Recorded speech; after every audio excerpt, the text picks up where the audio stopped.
मैंने कैंसर बीमारी से लड़कर जब मैं कैंसर से बाहर निकलने के लिए मैंने संगीत को अपनाया। हम चिमनी की रोशनी में पढ़ाई करते थे और मैंने 10th है 21% से उत्तीर्ण की। उस टाइम मुझे राज्य सरकार ने कारगिल पुरस्कार से सम्मानित किया और वहाँ से मेरा हौसला बढ़ा।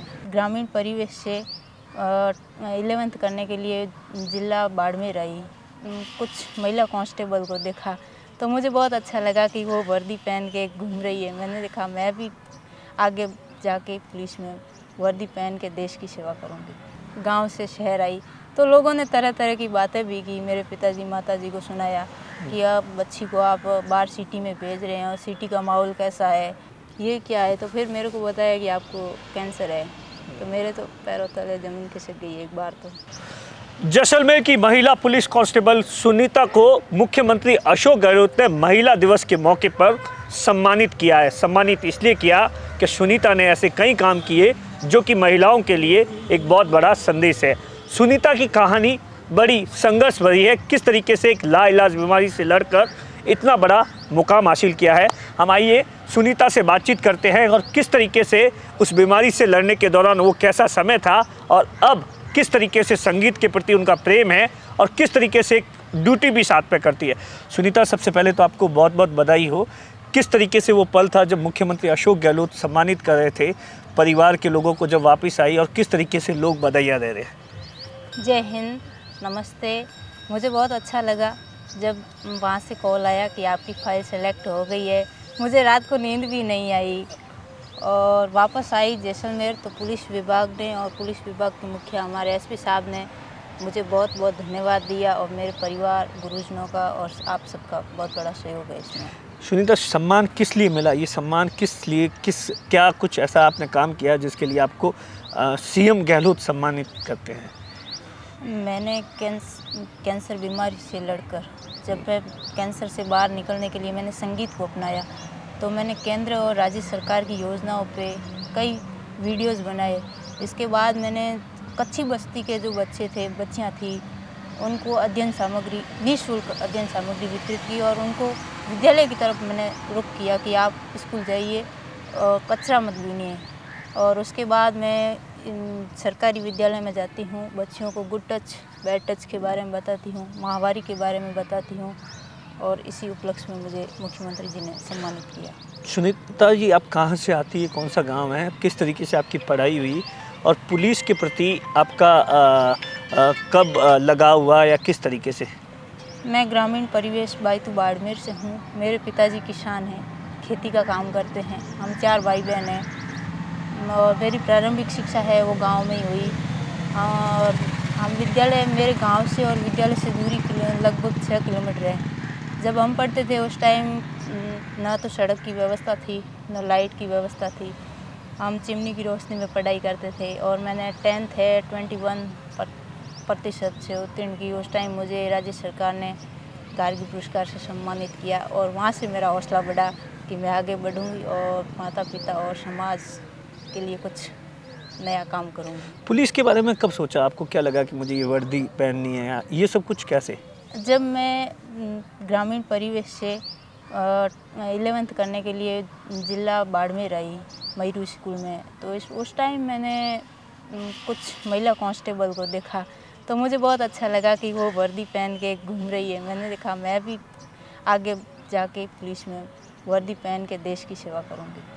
तो एक महिला होकर जिस तरीके से पढ़ाई करना कितना बड़ा चैलेंज था उस समय, और फिर गांव से शहर आना अपने आप में कितना बड़ा चैलेंज था आपके समय में? सर, मैं बताऊं कि जब मैं गांव से यहाँ बाड़मेर आई तो मैं गांव की पहली बच्ची थी जो गांव से शहर आई।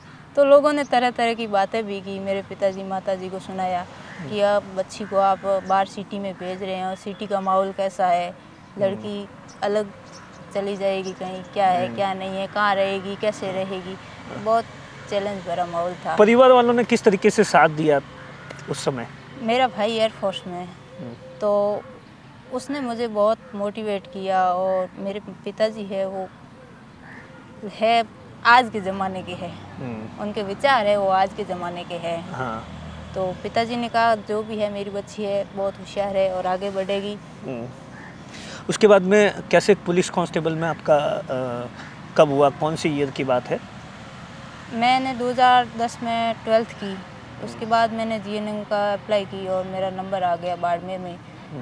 मैं हॉस्टल में ही रहती थी, तो हमने लगभग 50 लड़कियों ने राजस्थान पुलिस की कांस्टेबल की वैकेंसी आई, तो हमने फॉर्म अप्लाई किया, तो उसमें मेरा एक का ही सिलेक्शन हुआ। ओह अच्छा, उसके बाद में फिर पुलिस कांस्टेबल्स के लिए पुलिस कांस्टेबल कहाँ पर पोस्टिंग हुई, किस तरीके से?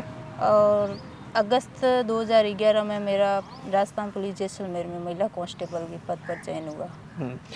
सब कुछ ठीक ठाक चल रहा था, फिर अचानक ही क्या हुआ, कौन से टाइम में हुआ, और क्या कुछ उस दिन का, या उस दिन कैसे याद करती है उस सब चीज़ों को? पुलिस में आने के 2 साल बाद अचानक मेरा पेट दर्द हुआ, तो मैं हॉस्पिटल गई। डॉक्टर ने बोला कि आपके पेट में कुछ गड़बड़ दिख रही है, आप जोधपुर जाइए मथुरा दास, वहाँ आप इलाज करवाइए। तो मैं वहाँ गई, 5 दिन मेरे को एडमिट रखा।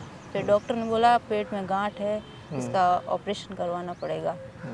तो भैया भी ड्यूटी पे थे, छुट्टी लेके आए, फिर ऑपरेशन हुआ, गांठ की रिपोर्ट भेजी, तो वापस आया तो बोला गांठ की रिपोर्ट वापस आई, तो कहा कि आपको टेरिटोमा ग्रेड 4 कैंसर है। ओहो, उस वक्त क्या बीती होगी आप पे? तो मुझे तो अचानक बताया भी नहीं। हाँ। उस टाइम बताया कि सीधा ही मुझे कैंसर वार्ड में लेके गए। तो मैंने कहा कि मुझे यहाँ क्यों लेके आए? तो भैया ने बोला कि वहाँ बेड खाली नहीं है, इसीलिए तेरे को यहाँ लेके आए। लेकिन जब वो दवाइयाँ लेके आए तो मैंने देखा ये क्या है, तो फिर मेरे को बताया कि आपको कैंसर है। तो मेरे तो पैरों तले ज़मीन खिसक गई एक बार। तो वो 2 4 5 महीने किस तरीके से बीते, किस तरीके से फिर इलाज चला?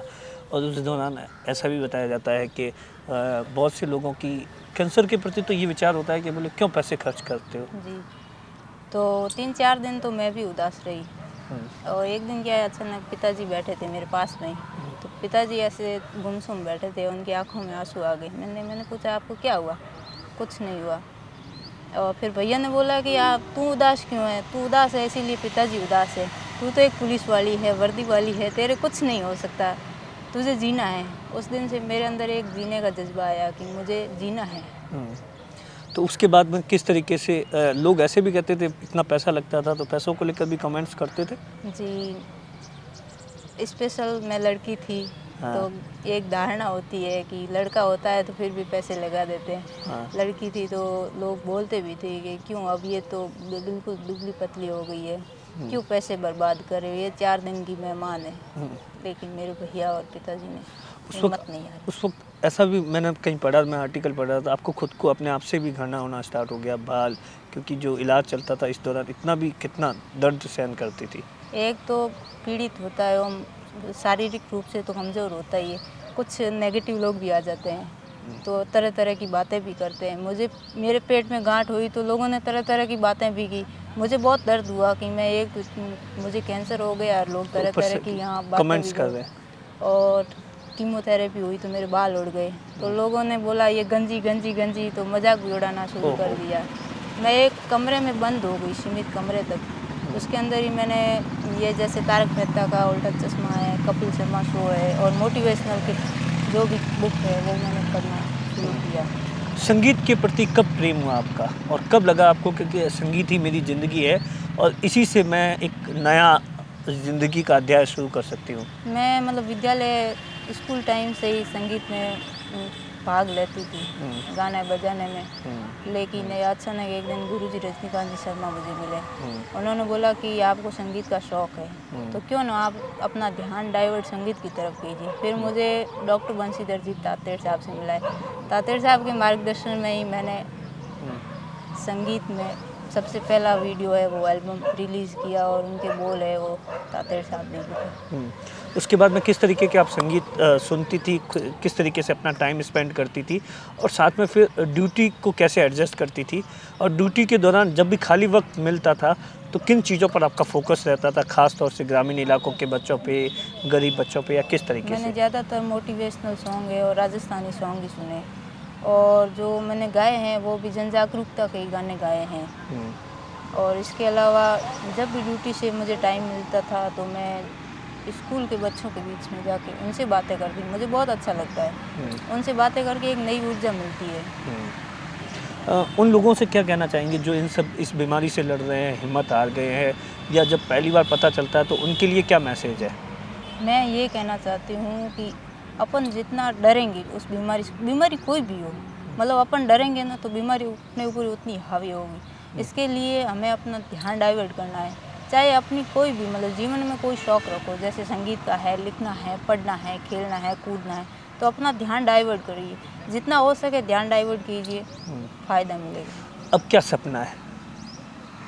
अब ये सपना है कि मैं देश के लिए सेवा करूं और जन जागरूकता के क्षेत्र में मैं लोगों को जितना हो सके केंद्र सरकार, राज्य सरकार की योजनाओं को प्रचार करके उन लोगों को जागरूक करूं। ग्रामीण इलाके से आने के चलते कितने बड़े चैलेंज होते हैं एक बेटी के लिए, लड़की के लिए? पढ़ना लिखना, उसके बाद में ये सब कुछ सफ़र कितना बड़ा चैलेंज होता है?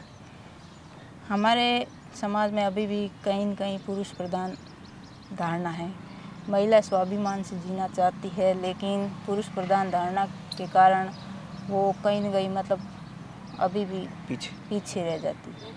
तो मैं उन सब महिलाओं से यही कहना चाहती हूँ कि आप डरें नहीं, हिम्मत नहीं हारें, जो अपने अंदर जज्बा है उनको जगाइए और आगे आइए। देखिए किस तरीके से सुनीता ने संघर्ष करके आज मुकाम हासिल किया कि हर कोई उसकी तारीफ़ करता है। सुनीता का सपना अब यही है कि किसी भी तरीके से, चाहे वो गरीब का बच्चा हो, पढ़ लिख कर आगे बढ़े और ग्रामीण इलाकों की महिलाओं के लिए वो कुछ कर पाए, यही उसका सपना है। कैमरे के पीछे अश्विनी है, मैं आपका साथी दिनेश बोहरा।